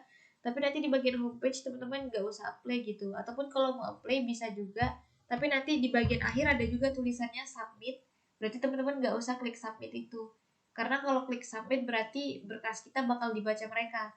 Kalau kita nggak klik submit kan berarti berkas kita nggak dibaca gitu, karena nggak lengkap. Dan mereka biasanya bakal baca berkas-berkas yang lengkap. Jadi nggak apa-apa kalau buat akun sekarang gitu, tahun ini. Tapi sih bagusnya buat akunnya kalau bisa tahun depan aja, supaya di nomor registrasinya teman-teman nanti di sini, nomor registrasi ini teman-teman nanti bisa kayak uh, apa ya, di tahun yang 2022 gitu berarti. Tapi sama aja sih, kalau teman-teman mau buat akun sama aja nggak apa-apa, buat aja dari sekarang kalau untuk persiapan tahun depan gitu teman-teman. Terus rencana mau daftar S2 mau konfirmasi tadi kan katanya upload ide Desember 1 yang setuju. Iya Kak, bener. Jadi kalau untuk yang mau daftar S2 yang perlu di Swan Translator itu S1 aja. Nanti SMA, ijazah SMA-nya saya kirimin formatnya buat terjemahin sendiri aja gitu, dan nggak perlu cap dari sekolah, itu nggak perlu sama sekali gitu. Nanti kita bisa terjemah sendiri aja. Terus Bang Afid, cara melihat jurusan yang tidak meminta hasil ujian internasional di MAT gimana Kak? Apa ya? Untuk jurusan itu saya juga kurang tahu ya Kak. Cuman pada umumnya yang dia minta itu GMAT itu yang di bagian academic qualification ya.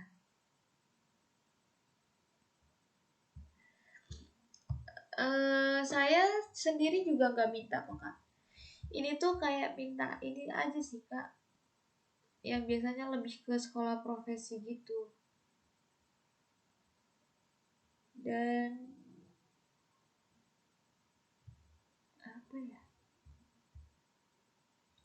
saya nggak pernah, jadi mohon maaf ini saya kurang tahu Kak kalau ini. Kalau untuk yang uh, jurusan yang tidak meminta hasil ujian, tapi untuk jurusan saya sendiri kemarin saya nggak masukin karena nggak punya juga gitu.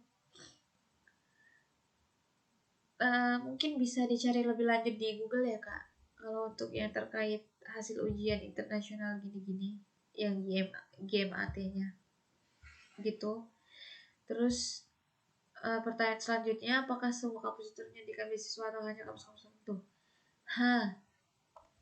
Aduh, kalau kampus di Turki untuk ini ya iya teman-teman, fun fact saya juga baru tahu di sini ternyata kalau untuk mahasiswa Turki sendiri teman-teman, mereka tuh untuk S1-nya kebanyakan mungkin bahkan tiap kampus negeri itu mereka menggratiskan. Jadi mereka nggak bayar uang sekolah kayak gitu. Uang kampus nggak bayar, kecuali mahasiswa internasional itu bayar. Untuk mahasiswa Turki sendiri mereka nggak bayar, jadi cuma bayar uang asrama atau uang kebutuhan mereka sehari-hari. Jadi kalau untuk uang sekolahnya itu nggak bayar. Jadi free uang sekolah untuk kampus negeri tapi.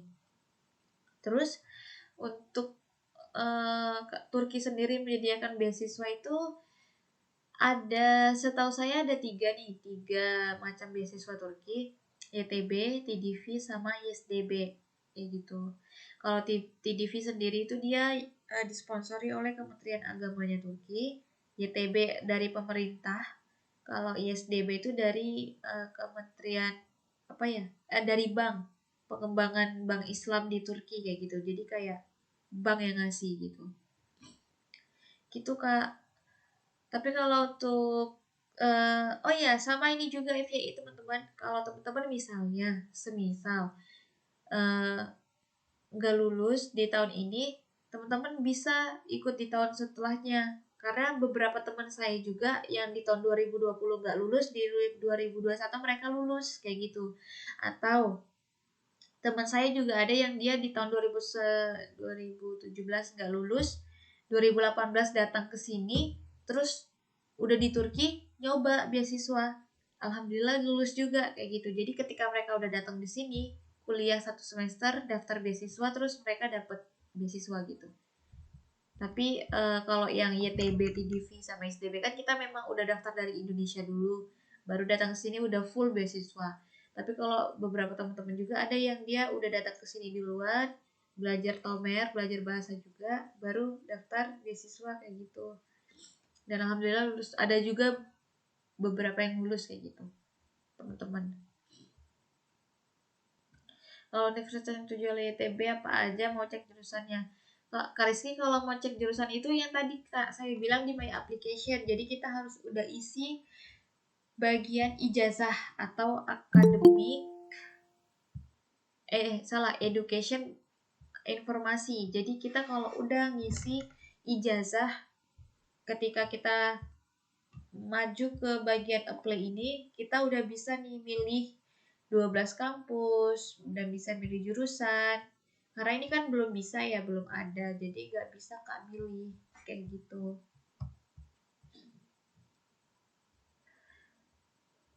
Untuk penerjemah tersumpah itu, jadi ijazah kita ditranslate ke dalam bahasa Inggris oleh penerjemah yang udah tersumpah atau terlegalisasi oleh negara. Jadi ketika kita nanti lulus nih jadi URDI, kita bakal diminta buat setarain ijazah kita ke Turki. Karena kan kita nanti mau berangkat ke Turki nih, ijazah kita mau kita kasih ke mereka dan kita harus dapetin cap melalui Kementerian Hukum dan HAM dan juga Kementerian Luar Negeri. Nah, untuk bisa kita dapat cap mereka dari dua kementerian itu, kita harus terlegalisasi terjemahannya oleh negara. Nah, itu tadi makanya dibilang tersumpah kayak gitu. Gitu Kak Fatia. Kalau mau tanya pakai bahasa apa dan kira-kira apa yang ditanya? Oh, kalau wawancara. Wawancara nanti mungkin kita bisa bahas di ini ya Kak, kesempatan lain mungkin, atau kalau mau bahas sekarang juga boleh. Tapi teman-teman, intinya yang untuk berkas-berkas saja yang saya jelasin, teman-teman udah bisa di list ya dari sekarang, atau bisa ongoing sekarang.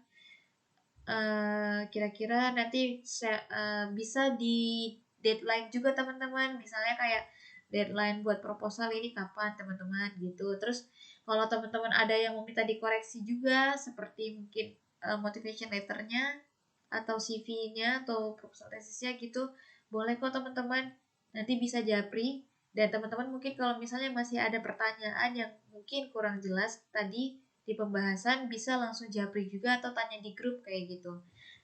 Dan nanti kalau misalnya terkait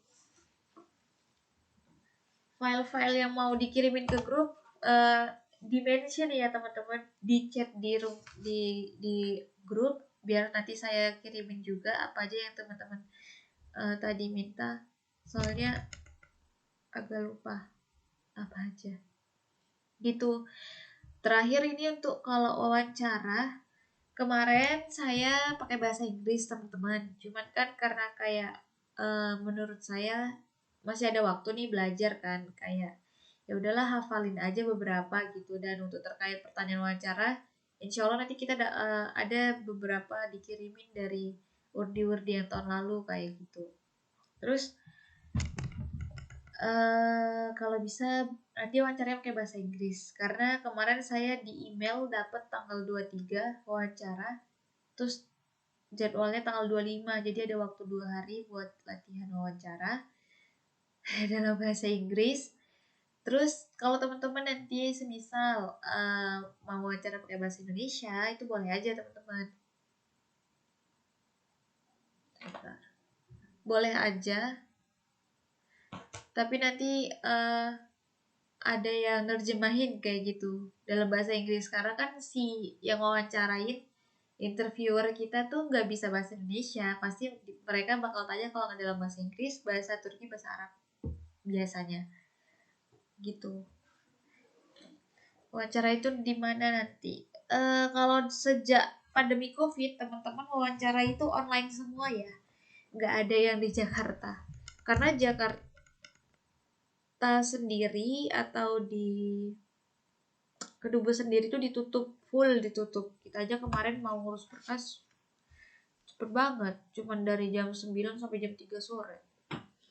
Belum lagi Jakarta macet. Terus itu jadi apa namanya? Untuk wawancara nanti kita mungkin masih online teman-teman yang 2022 kayak gitu. Iya, Kak Ulia bener. Kalau kita udah lulus YTB, kita udah otomatis lulus ke list univ yang kita tuju. Jadi gimana ya, teman-teman ada nggak mau akunnya dibuka, akunnya YTB-nya gitu, yang dia udah ngisi bagian ini, bagian apa namanya, high school. Coba deh, mau nggak dibuka di sini kalau teman-teman yang udah punya. Soalnya untuk terkait pemilihan jurusan itu kita harus sudah buka itu dulu teman-teman. Kalau punya saya tampilannya udah berbeda, jadi nggak bisa dibuka, nggak ada pilihan itu lagi.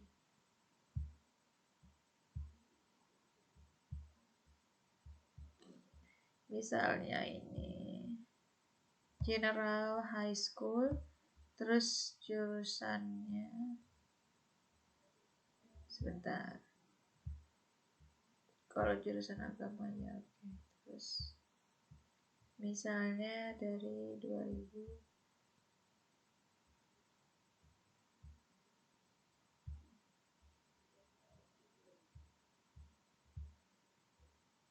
teman-teman kalau masih ada yang mau tanya nggak apa-apa, tanya aja langsung teman-teman di sini, open mic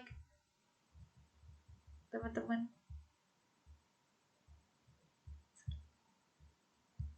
Kalau masih ada yang bingung,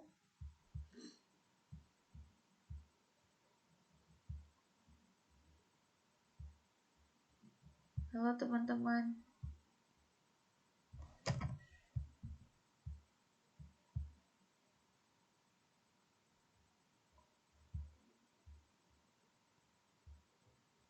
Halo teman-teman, kalau misalnya mau ada yang ditanya lagi, boleh kok di sini teman-teman.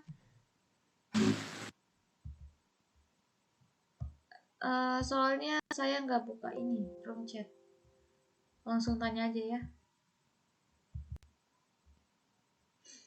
Misalnya ini saya isi dulu punya saya. Eits. Ada yang belum kah? Oh, ini.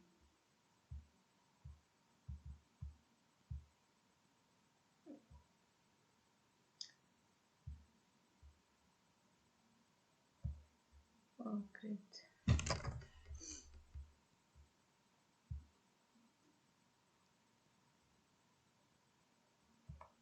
Tamam.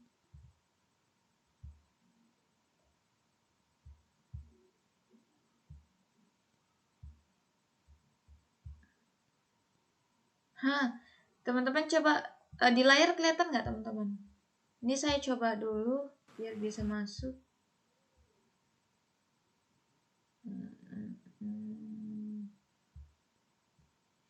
Layar. Bilang aja lah saya bekerja.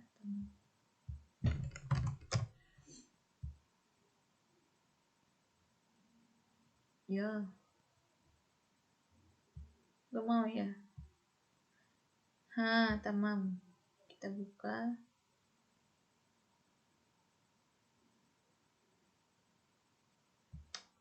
Nggak bisa buka juga teman-teman. Jadi kalau teman-teman mungkin ada akun yang bisa dibuka, boleh. Jadi untuk pemilihan kampus teman-teman nanti ketika udah klik ini ya play. Itu pokoknya kalau kita udah masukin ijazah, jurusan yang mau kita ambil udah tersedia semua. Jadi nanti tinggal klik habis itu pilihan kampusnya udah tersedia. Jadi teman-teman tinggal pilih kayak gitu. Gitu teman-teman. Sampai sini ada yang mau ditanya lagi teman-teman? Kak, izin tanya dong Kak. Boleh, boleh. Di sana ada istilahnya kayak jurusan bahasa gitu Kak? Di bahasa apa pengkhususan bahasa lah, bahasa Arab atau bahasa Inggris gitu. Karena setahu saya di Turki sendiri kan untuk penggunaan bahasa Inggris meskipun di Turki sendiri di keadaannya ada di dua benua, mereka keadaan bahasa Inggrisnya masih tergolong sangat minim gitu. Apakah ada nanti di sana ada jurusan bahasa gitu? Kalau di jurusan HI hubungan internasional teman-teman itu ada yang masih pakai bahasa Inggris gitu. Jadi tergantung dosennya juga. Jadi kalaupun dia kembali ke kampus, kembali lagi ke dosennya nanti yang ngajar. Gitu. Kalau saya sendiri ya, karena saya juga jurusannya tafsir, jadi dosennya cuma kasih pilihan bahasa Turki dan bahasa Arab. Kayak gitu. Mereka nggak mau terima pakai bahasa Inggris. Tapi ada beberapa kalau yang jurusan lain, dia ada yang mau terima dalam bahasa Inggris kayak gitu, tesisnya. Kayak gitu teman-teman. Tapi kalau untuk jurusan bahasa Inggris ada jurusan bahasa Inggris, pakai bahasa Inggris. Kan dia sesuai jurusan juga kayak gitu. Terus kalau untuk bahasa Arab itu ada dan mereka pakai bahasa Arab. Di sini kan mereka juga kalimat-kalimat bahasa Turki itu kayak banyak yang gunain bahasa dari kata serapan bahasa Arab juga kayak gitu. Jadi mereka tetap ada. Cuman untuk yang S2-nya, untuk S1 insya Allah ada Kak aman. Tapi untuk yang S2-nya kayak kemarin beberapa ada problem di yang misalnya kalau ambil S1 sastra Inggris, mereka tuh kayak cukup sulit untuk mencari fokus atau ini ya mengerucutkan jurusannya di mana kayak gitu. Dan teman-teman yang kemarin juga S1-nya di sastra Arab juga sedikit pilihannya gitu, cuma 4 atau 5 gitu pilihannya. Sedangkan yang lain itu dapat banyak pilihan jurusan kayak gitu. Kayak gitu Kak. Untuk yang bahasa sendiri. Tapi itu yang di jenjang S2 dan S3. Kalau yang di S1 insya Allah banyak pilihannya kayak gitu. Gitu Kak Iskandar. Oke, thank you Kak. Siap. Kak Iskandar mau masuk jurusan apa kira-kira? Mau ambil jurusan apa? Rencananya mau di pendidikan bahasa Arab juga untuk melanjutkan di jenjang S2. Untuk yang bagian ini udah dapat di pilihan jurusannya? Belum. Karena tadi ini enggak saya kan tadi kan ijazah belum keluar, tapi ternyata dari informasi yang saya dapat dari kakaknya tadi boleh menggunakan SKL ya. Jadi nanti mungkin ini akan masukin SKL dulu mungkin. Gak apa-apa. supaya bisa Tapi langsung. kira-kira nanti di sana istilahnya ketika kita sudah masukin SKL gitu Kak, Heeh. kan otomatis kita diminta ijazah. Itu dimintanya ketika kita sudah di sana atau ketika kita kapan itu Kak? Ketika udah jadi wardi. Jadi ketika mau Oh, verifikasi berkas ke Kedubes Turki, itu kan kita mau dibatin visa. Nah, visa kita nggak bayar, soalnya harga visa $800. Tapi kita mau dibuatin kan, karena kita wardi YTB jadi gratis. Nah, persyaratannya itu tadi, berkas-berkas kita yang kita upload di YTB itu beberapa harus dikumpulin di Kedubes gitu. oke Kak, thank you ya Kak. Gitu, iya sama-sama. Kalau masih ada yang bingung, nggak apa-apa ya teman-teman, ini tanya aja. Kira-kira masih ada yang mau ditanya lagi nggak? Kakak mau nanya, Heeh, boleh. kalau misalkan yang tadi ya cap dari Kemenkumham atas ijazah yang ditranslate itu dari penerjemahnya atau dari kita ya yang harus minta? Mas, ulangin penerjemahan ijazah. Kan tadi ada ijazah sama transkrip ya yang di translate. Nah itu untuk minta cap ke Kemenkumham dari penerjemah atau dari kita yang minta? Oh, itu nanti kalau udah lulus jadi wardi aja. Kalau sekarang mah ribet. Kalau kita minta enggak. Itu kalau pas udah lulus aja. Pas ketika kita Oke, udah berarti lulus, nanti step by stepnya juga bakal ada kok. Itu nanti pas udah lulus keterima oke, jadi oke. wardi, baru kita kayak ngurus berkas-berkas kan. Nanti dikasih tahu juga sama sama Kedubes Turkinya gimananya gitu. Kalau untuk sekarang kita yang penting ini aja ke Swan Translator. Ditranslate dulu ya? Heeh, benar. Oke. Berarti di apa namanya pakai penerjemah di kampus juga bisa ya Kak? Ada beberapa kampus biasanya Punya. nerjemahin berkas-berkas atau kayak dokumen gitu, mereka udah terjemah tersumpah kalau yang di kampus-kampus biasanya. Kayak kemarin saya juga udah kok pakai kampus Ulia di kampus. Oke, siap. Terima kasih Kak. Sama-sama.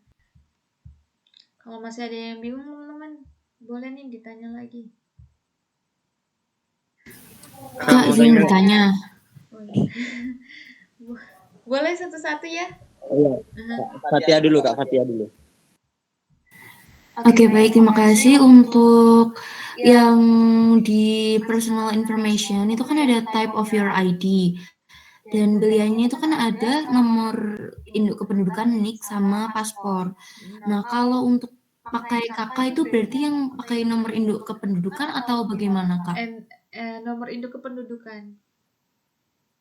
Kan nomor Oh, kakak kita. baik, Kak. Tapi Kak yang dimasukin bukan nomor kartu keluarga ya. Jadi kayak nomor kan kita di kakak itu ada yang nama kita terus di sini ada nomornya. Nah, yang di situ ya Kak, bukan di nomor kakak yang atas.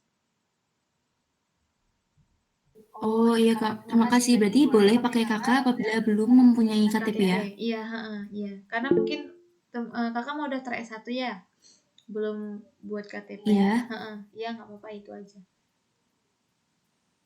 Baik Kak, terima kasih. Sama-sama. Kak izin tanya dong. Dari pihak pihak pemberi beasiswa dari YTB sendiri, dari pihak pemerintah itu sering melihat kualifikasi dari kita itu dari segi apa. Jadi istilahnya apa yang mereka lihat gitu. Dan mungkin bisa dipersiapkan dengan teman-teman yang lain juga kan. Untuk kualifikasi yang mereka cari ya. Kalau saya pribadi, mereka kayak apa? Kita nggak tahu secara pastinya mereka pengen kita wardinya yang gimana kan. Cuman kalau dari yang saya lihat nih, teman-teman yang wardi yang lulus tuh rata-rata kayak mereka tuh juga punya hal-hal unik gitu loh teman-teman. Jadi sebisa mungkin teman-teman mungkin hal uniknya bisa diceritain di LOI tadi, kayak yang tadi saya bilang LOI, teman-teman bisa tulis tentang diri teman-teman sekreatif mungkin isi. Terus juga yang di bagian ini teman-teman, share layarnya mati ya. Sebentar. Di bagian social act, pokoknya yang di bagian sertifikat-sertifikat itu teman-teman masukin gitu.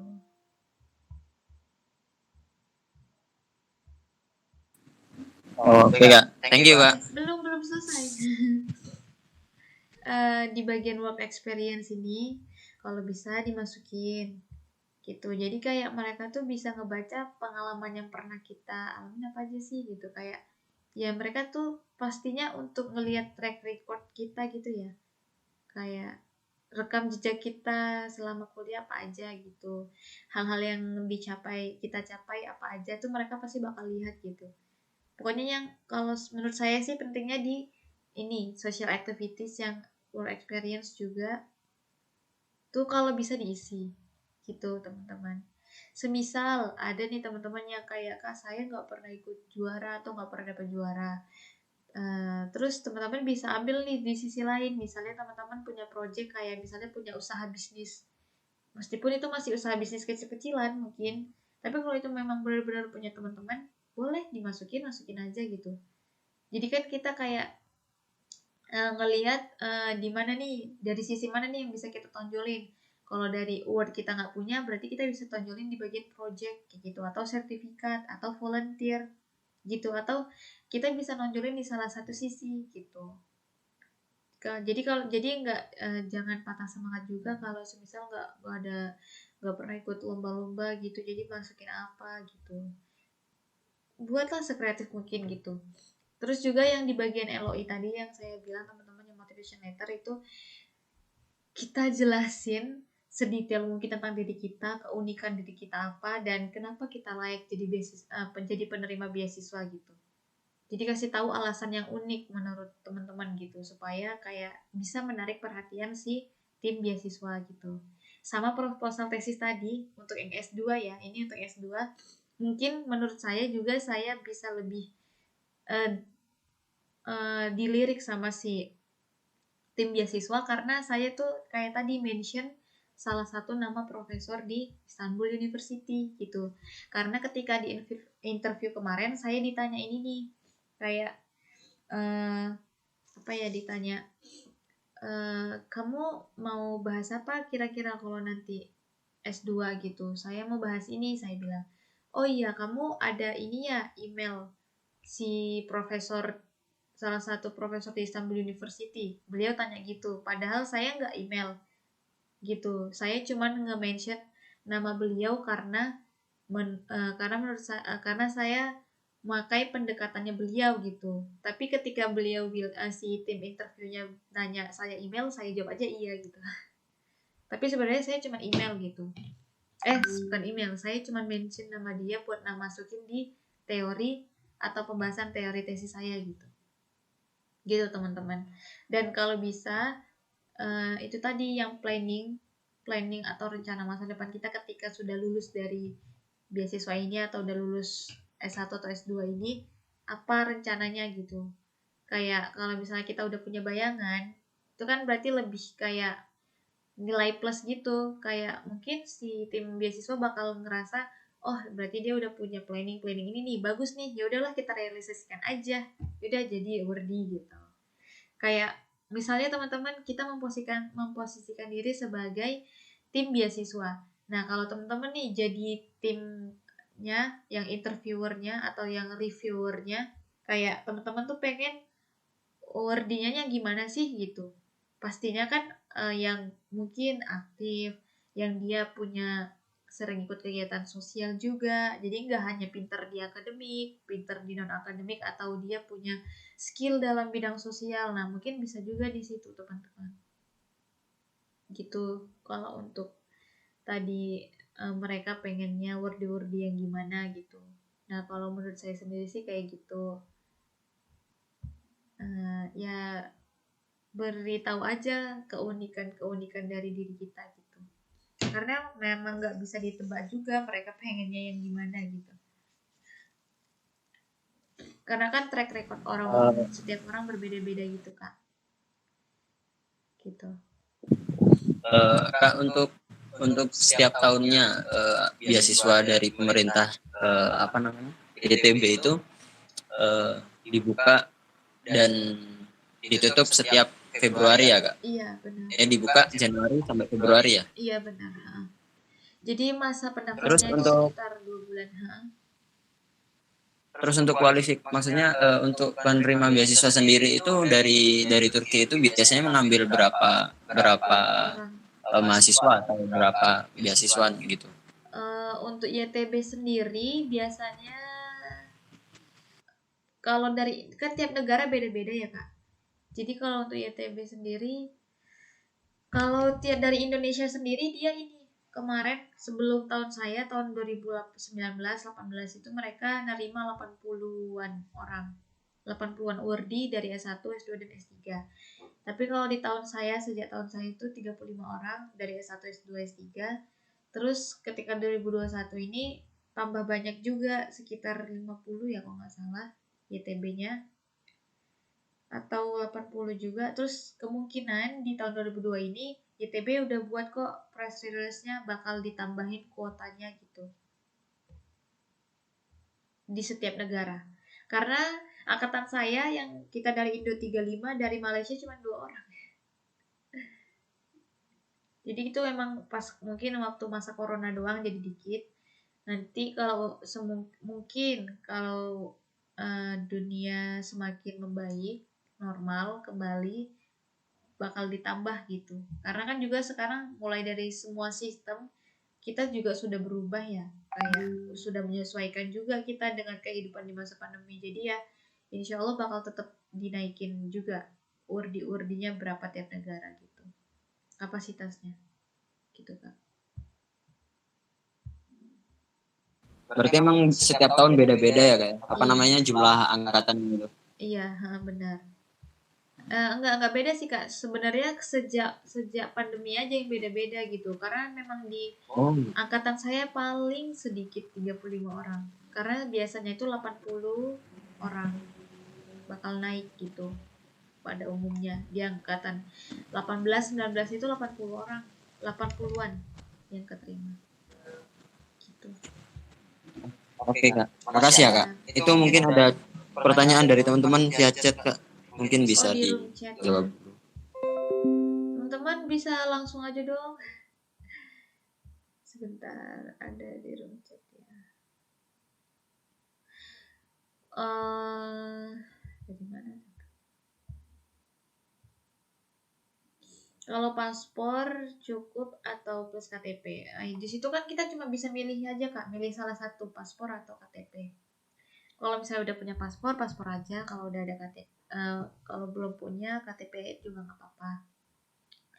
Kalau punya temennya kuliah di sejarah atau histori enggak. Nah untuk proposal tesisnya menggunakan metode penelitian sejarah enggak ya Kak? Untuk coba nanti saya tanya lagi Kak. Ada saya kenal nih temen yang kuliah jurusan sejarah tapi dia nggak YTB Kak gitu. Tapi nanti saya bisa tanya lagi. Nanti Kakak boleh japri ya. Nanti biar saya tanyain di grup Wardi 2020 sama 2021. Saya gabungnya soalnya di situ doang, di 2 grup itu. 2020 sama 2021 saya tanyain mereka ada nggak yang jurusan sejarah gitu. Mungkin Kakak juga bisa sambil cari di internet ya Kak Satya. Nanti saya coba tanyain juga di teman-teman di grup ada nggak yang jurusan ini. Cara ngirim surat rekomendasi dan surat motivasi. Cara ngirim surat rekomendasi dan surat motivasi gimana? Kemana? Oh, benar. Ya. Jadi surat rekomendasi itu kita nanti uploadnya di bagian My Application teman-teman. Kak Salsabila. Jadi nanti ini berhubung akun ini, yang punya akun ini, dia belum ngisi, jadi belum bisa lanjut ke bagian sini. Nah teman-teman kalau udah ngisi, pokoknya ini tanda centang dulu semua teman-teman isi, baru teman-teman bisa lanjut ini apply. Terus habis apply teman-teman disitu bisa langsung masukin motivation letter, surat rekomendasi, pilihan kampus, sama proposal tesis untuk S2 dan S3 kayak gitu. Nah setelah itu di submit gitu Kak Salsabila. Bentar, ada lagi nggak pertanyaan? Nah, begitu ya Kak untuk upload yang surat motivasi sama surat rekomendasi. Teman-teman yang lain ada lagi? Mungkin 3 menit lagi kita cukupkan, nggak apa-apa ya? Sudah hampir 2 jam juga. Soalnya nanti jam 3 ini ada mentoring lagi. Kelas lain teman-teman. Kak, aku mau nanya.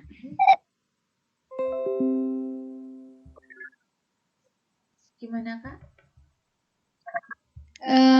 Jadi kalau misalnya buat yang S1 itu kan sekarang nilai rapotnya baru ada sampai semester 5. Itu transkrip nilainya berarti sampai semester 5 aja ya, Kak? Iya benar. Dibuat jadi satu file. Ya, itu nggak perlu diterjemahin juga nggak apa-apa kan ya, Kak? Apa perlu gitu? Terjemahin sendiri aja, soalnya kan 5 lembar ya. Kalau jadi tapi ya atau ke Translate. Tapi bisa aja sih Kak terjemahan sendiri dulu, tapi ketika nanti udah lulus Kakak terjemahin ulang ke Swan Translator. Gitu. Oh iya. Karena kan makasih ya Kak. Ya, itu sebenarnya Swan Translator itu untuk kebutuhan kita ketika di kedubes sih, ketika mau dibawa ke Turkinya gitu. Tapi kan semisal kalau nggak lulus kan ya berarti nggak apa-apa. Kalau semisal lulus berarti kita harus nih ke Swan Translator di cap terlegalisasi gitu, yang tersumpah gitu. Gitu teman-teman. Ada lagi yang mau ditanya teman-teman?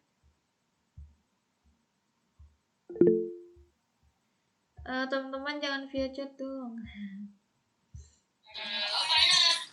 Kak mau izin tanya. Boleh. Kalau yang tadi kan kalau yang mau kok udah keterima kan legalisir cap yang dari kementerian.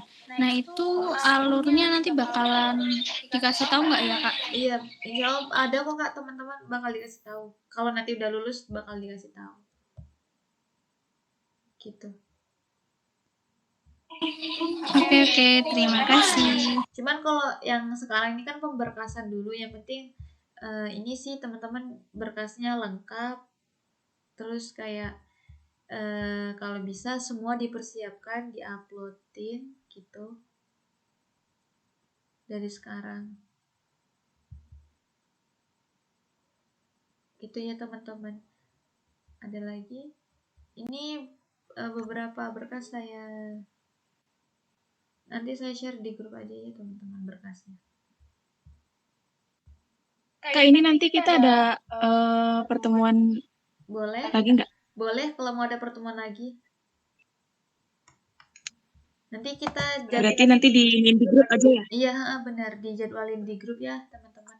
Kita cari waktu barengan. Soalnya kan mungkin karena ini sudah mungkin teman-teman hari ini sengaja dibuat supaya teman-teman langsung ada persiapan gitu.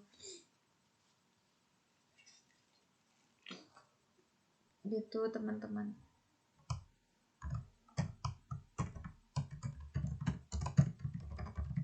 Ada lagi teman-teman yang mau ditanya? Boleh kita cukupkan. Kalau semisal tidak ada lagi, boleh Kak. Oke, siap. Cukup saat ini. Cukup. Insya Allah nanti teman-teman rekamannya menyusul ya teman-teman. Kayaknya ada. Insya Allah nanti saya kirim di grup. Sampai sini saya tutup, gak apa-apa ya teman-teman berarti. Iya nggak apa-apa Kak.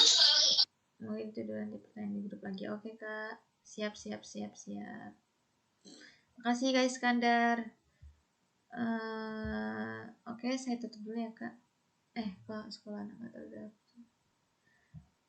Kak Sabila nanti boleh japri aja ya kalau misalnya masih belum bisa yang sekolahnya nggak terdaftar ini. Ya Kak.